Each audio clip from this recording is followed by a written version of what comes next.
Hey guys, welcome to the first part of this week's Coffee and Hero Show, taking you through all the new graphic novels into the store. Graphic novels, hardcovers, deluxe editions, compact editions, smaller editions, and everything in between. So just a quick bit of housekeeping, just to let you know that this week I will be here today, which is the Tuesday. I'll be here Wednesday, New Comic Book Day, and then we're off to London to see Vicky's family, go to AEW All In this weekend, so Chris will be here Thursday, Friday, Saturday.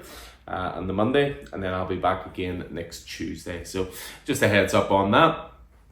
Just let you know, CGC submissions are open. We will be sending at the end of this month, so a couple of weeks to get any books in you would like us to send off. So outside of that, let's get into what's new in this week. So we kick things off. This was solicited ages ago, so finally coming out. This is Jimi Hendrix Purple Haze. The idea of this was to throw Jimi Hendrix into a cosmos-spanning adventure. Fully sanctioned by the Authentic Hendrix LLC, this is the first ever full-length graphic novel inspired by the music of and featuring the legendary Jimi Hendrix in an adventure that spans the cosmos. So, yeah, a spellbinding graphic novel, although that is blurred by Jimi Hendrix. So, make of that what you will. Next up, we have the next Spawn Compendium. It means you're being very good about getting these out. The 50 issues at a time compendiums. So we're now as far as 251 to 300. It also includes Spawn Resurrection, number 1. So these are pretty definitive. 50 issues at a time, around the £55 mark, pound an issue, thereabouts. So it's a pretty definitive way to collect Spawn. Moving on to some trade paperbacks, we have the Ministry of Compliance. This is from the team of John Ridley and Stefano Raffaele. Oscar-winning Eisner nominated comic book writer John Ridley and best-selling artist Stefano Raffaele will deliver a bold new vision of science fiction with the Ministry of Compliance. These here continue to put out the Elseworlds books into graphic novel form. So I've already had Elseworlds Batman Volume 1, there's Superman on the way, for example, that kind of thing. But you've also got Elseworlds Justice League. So this includes Elseworlds Finest 1 to 2, Supergirl and Batgirl, Justice Riders, League of Justice, Titans, Scissors, Paper, Stone, Wonder Woman, Amazonia. So loads of different takes on traditional heroes. A little bit of Godzilla for you this week. So we have Godzilla Rivals. Step into the arena as Godzilla's most dangerous allies and scariest nemesis square off in a series of sense-shattering showdowns. That's a lot of S's altogether. So this is the third volume of Godzilla Rivals, so they'll always collect the one-shots into graphic novel collections. Into a bit of Star Wars now. You have Star Wars Mace Windu, The Twilight Run. This was a 4-issue mini-series, so all 4 issues included here, but also material from Star Wars Revelations as well. One of the greatest Jedi Knights of all time stars in his own comic book. A series I very much enjoyed recently that's now hitting trade paperback is Zorro, Man of the Dead. This was done by Sean Gordon Murphy, who of course is so well known for Batman, White Knight universe, amongst many other things. Tokyo Ghost, Punk Rock Jesus, etc., etc. The Wake. But this was his love in comics was basically awakened by Zorro. Loves the character. Recently got the rights to do the books and ran with it, to say the least.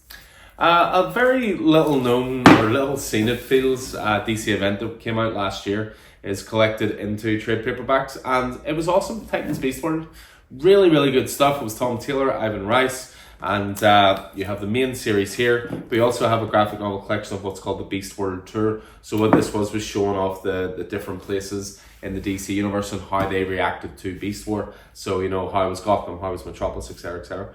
But it was really, really good, as you would expect written by Tom Taylor. But it just seemed to be little known for whatever reason, or little followed, I suppose. Next up, we have Book of Evil from the powerhouse creative team of Scott Snyder and Jock. This is going to be great. I have been waiting on this for quite some time. Two of my favorite creators. This was again part of that whole Scott Snyder Comixology digital comics thing. Imagine that from tomorrow morning onward, nearly every baby born into the world is a future psychopath. There is no answer as to why the change is happening. Is this human evolution, devolution, an incurable virus of some kind? Regardless of that, the new normal is psychopath. 50 years later, 4 friends must set off on a journey that will take them down the path of roads and rivers of a transformed America in hope of finding a place where goodness still lives. Yes, please. That's my reading tonight. Next up, we have the next epic collection, nicely timed, of course, for Aliens, the original years. So Marvel are continuing to collect together all of the original Dark Horse Alien stuff, put them into these original years volumes. So this covers Aliens Genocide, Hive, Tribes, Newt's Tale, and material from Dark Horse Insider. Another one that was very well critically received was Bear Pirate Viking Queen. So this is Sean Lewis. He's very well known at the moment for doing Keen Spawn. He did a few really good independent series, one called Bliss, which was really, really good, and The Few. From Sean Lewis and Jonathan Marks Baravecchia comes a blood-spattered story of conquest. Bears, pirates, Vikings, queens, all battling for their claim to determine what the world will become. One of the most beautiful and thought-provoking books of the year, collected here in its entirety. I mean, you've got blurbs on the back here from Cy Spurrier, J.M. DeMatteis, Jeremy Adams, Zach Kaplan. Quite a lot of high praise there, to say the least. Next up from DC Black Label is Swamp Thing by Rick Veitch. This takes some of the creme de la creme of Swamp Thing storytelling. Not quite up there with Alan Moore, but then again, what is, I suppose. But this was the run that followed. So, following Alan Moore's legendary run on Swamp Thing, Rick Veitch was handpicked by the writer to continue the saga.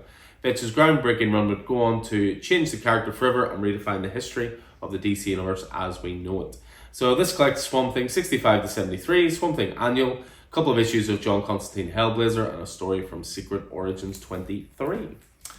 So I'd said about some sort of smaller editions, so let's see what we have here. We've got Godzilla Monster Island Summer Camp. So usually with these smaller ones, and I realize what I'm about to say is going to sound really silly when I go on to the next bit. Usually with these smaller editions, they're good for all ages. The idea is that, smaller hands, easier to hold. So this was a little mini series that's all being collected together, and I believe is fine for all ages. But that does not apply to Invincible, just as I say about the smaller volumes and all the rest. Invincible is the opposite of an all ages title. It is very much an adult title in the most violent and brutal way. But Image have been sending them out in these editions, or been releasing them in these editions. Volume 4 out this week. This collects issues 0 and also issues 20 to 24. Just a quick shout out as well for the DC Compact line. These just continue to sell like gangbusters. So just ordered, pretty much them all back in. We've got All-Star Superman, we've got Court of Owls, we've got Wonder Woman Earth 1, and we've got Batman Hush. All £9 price point, all complete stories, just the value is off the charts for that. Next up, Firefly The Fall Guys. So this is Firefly 1-6 miniseries. Superstar Marvel and DC writer Sam Humphries teams up with fan favourite artist Jordi Perez to bring Firefly fans a new limited series filled with assassins and organised crime. Latest volume of Zeb Wells' Spider-Man is out. This is the storyline just after Gang War, I believe. Yes. So issues 45 to 49, this collects it as well as material from the free comic book day. The Gang War is over, but New York City still bears the scars. Oh, what a cover. What a cover. So this is Cable, United We Fall. Absolutely love that cover. This was a 4-issue miniseries, again, all collected together. You can always tell with the X-Books, always beautifully designed, always, one strong colour scheme, that kind of thing. But Fabian Nicieza on this, Scott Eaton and Lan Medina. Next up, we have DC are starting to release some really, really good long runs from their history, but putting in these trade paperback forms. I know that pretty soon you're going to have Batman by Tom King, book 1. Well, we're kicking things off with Green Lantern by Jeff Johns, book 1. Witness the rebirth of the Corps. For nearly a decade, Jeff Johns was the primary architect of the Green Lantern universe. He developed a vibrant world that elegantly built upon and streamlined decades of Green Lantern mythology, earning both critical and commercial success. From the return of Hal Jordan to the introduction of other Lantern Corps, John's run turned the established canon on its head and forever changed the direction of the Green Lantern book. So this collects Green Lantern Rebirth 1-6, Green Lantern Secret Files and Origins, Green Lantern Corps Recharge 1-5, and Green Lantern 1-3. I believe book 2 has already been solicited as well. Next up, Kick-Ass the New Girl. So we've been, bulking out the Image section, of course, and filling gaps left, right, and centre. So this is Kick-Ass versus Hit Girl. What more do you need? Another Image Comics compendium, this time for Satellite Sam. This was an interesting little title. It was Matt Fraction and Howard Chaykin on art. In 1951, the creator and titular star of Satellite Sam turns up dead in the last place a struggling young television network wants its biggest and brightest talent to be found. His son's search for answers uncovers a sordid secret life, sending him spiraling down a dark path of murder, sex, and obsession. a midnight black Roman noir set against TV's golden age, from the team of Matt Fraction and Howard Chaykin. This contains the entire series plus a special epilogue. Couple just to finish off with, we have Thanos, Return of the Mad Titan.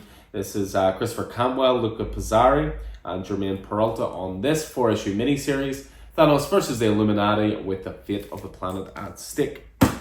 Back in stock, we have Transformers, the original cover, done of course by Daniel Warren Johnson, collects the first 6 issues. We endeavour to keep all the Energon Universe stuff on the shelves, so we've got Transformers, Void Rivals, Cobra Commander, Duke, etc, etc. So great to have that one back in stock. And one to finish off with, recently Once and Future Book 2 came out, so we had to get back in Once and Future Book 1. This is basically a modern retelling of the Arthurian legend / updated version of it. It is pretty fantastic. It was Kieran Gillen writing, it was Dan Mora on art, which is where certainly my first experience of Dan Mora art was. Now, of course, one of the biggest artists in the world. Cannot recommend highly enough. It's 2 books in total. This is the first hardcover, which contains, I think, the first 18 issues of that series. So yeah, cannot go wrong with Once and Future. So that's everything this week in terms of graphic novels going on to the shelves. As I say, everything will be organised and ready for a new comic book day. I'm going to go and get back to doing a pull list though, so that all the single issues are done. Of course, check back later on. We'll have the video up for the single issues this week, just to keep you guys up to date with that as well. As ever, hope you enjoyed this. Hope it proved useful. I look forward to seeing you guys in store soon. Take it easy.